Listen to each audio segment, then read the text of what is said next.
जय हिंद। देखते हैं आज हिंदुस्तान न्यूज़पेपर से मैगजीन से डिक्टेशन लिखेंगे, शॉर्ट हैंड डिक्टेशन जो 90 शब्द पर मिनट की गति से होगा। और जिस टॉपिक का नाम है यूक्रेन और रूस में जो युद्ध चल रहा है, इसका पार्ट 2 डिक्टेशन है। इससे पहले एक और अपलोड किया गया है डिक्टेशन, उसे भी प्रैक्टिस करेंगे आप लोग। तो हमें उम्मीद है कि आप लोग उसको भी प्रैक्टिस किए होंगे। जाकर आप लोग प्ले लिस्ट में वहाँ से इसको डिक्टेशन कर सकते हैं, या टेलीग्राम में लिंक दिया गया है, वहाँ भी जाकर एक दिन का बैक में कल का देख सकते हैं, वहाँ से ऑडियो को प्रैक्टिस कर सकते हैं। तो रेडी, स्टार्ट।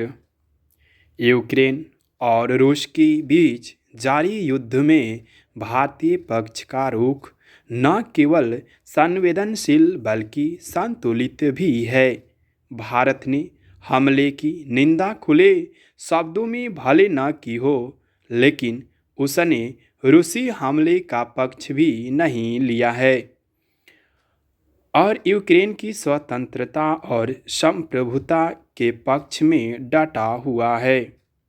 कुल मिलाकर भारत शांति का पक्षधर है और उसने विदेश मंत्रालय के स्तर से लेकर संयुक्त राष्ट्र तक यह बार बार दोहराया है।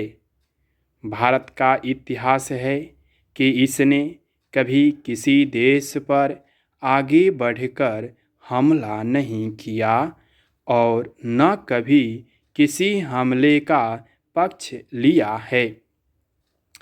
अगर भारत लगातार दुनिया के देशों से यह सुनता आया है कि वह शांति से पड़ोसियों के साथ अपनी विवादों को सुलझाएं, तो भारत दूसरे देशों को भी समय समय पर यह जरूरी नसीहत देता आया है। संयुक्त राष्ट्र में भी भारत का पक्ष पारदर्शी है।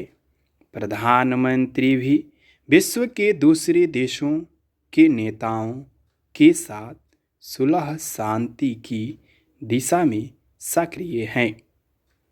मंगलवार को भारतीय प्रधानमंत्री नरेंद्र मोदी और फ्रांस के राष्ट्रपति इमैनुअल मैक्रों के बीच बात हुई है। दोनों पूरी तरह सहमत थे कि जल्दी से जल्दी युद्ध विराम होना चाहिए।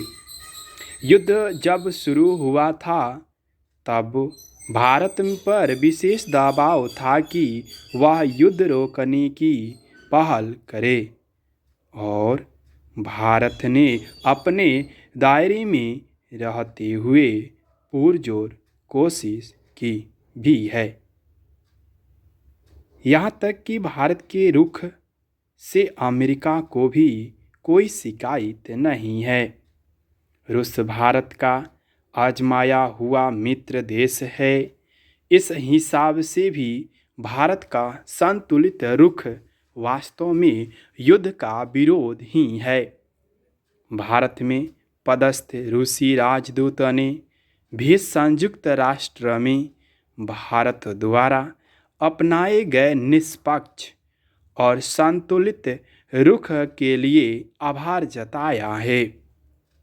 भारत ने न केवल संप्रभुता और क्षेत्रीय अखंडता का सम्मान करने का आह्वान किया है, बल्कि हिंसा और शत्रुता को तत्काल समाप्त करने की भी मांग की है। भारत इस समस्या का समाधान कूटनीति के रास्ते से देखना चाहता है।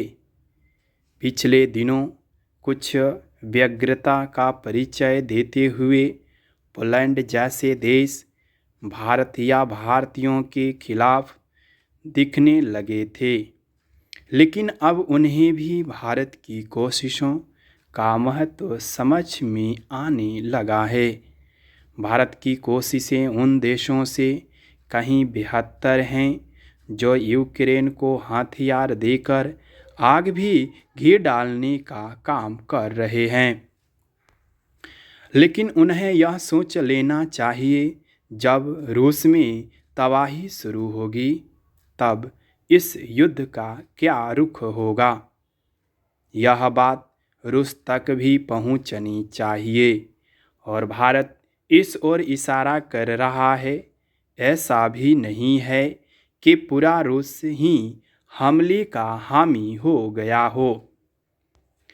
आज जरूरी है कि यूक्रेन में मुश्किल में फंसे भारतीयों ही नहीं बल्कि आम लोगों तक हर जरूरी मानवीय मदद पहुँचे। ध्यान रहे, भारत मानवीय आधार पर राहत सामग्री यूक्रेन भेजने में आगे है। जो विमान भारतीयों को लाने के लिए उधर जा रहे हैं उनमें राहत सामग्री के पैकेट भी भेजे जा रहे हैं। भारत उन सब के साथ है जो मदद की बात जो हो रहे हैं। किसी भी देश में यह भ्रम पैदा नहीं होना चाहिए कि भारत हाथ पर हाथ धरे बैठा है। भारत ने उचित ही संयुक्त राष्ट्र सुरक्षा परिषद को यह भी बता दिया है कि वह सभी संबंधित पक्षों के संपर्क में है और उनसे बातचीत की मेज पर लौटने का आग्रह कर रहा है। निस्संदेह भारत को मानवता के पक्ष के साथ साथ अपना हित देखते हुए शांति और राहत के प्रयासों में जुटे रहना चाहिए। तो यह शब्द 90 शब्द पर मिनट की गति से था। हमें उम्मीद है आप लोग अच्छे से लिखे होंगे। कोई भी वर्ड डाउट है तो आप लोग टेलीग्राम में अलग अलग लिंक दिया हुआ है, टेलीग्राम में वर्ड को भेज सकते हैं। इसका PDF भी टेलीग्राम में अपलोड है। धन्यवाद। जय हिंद।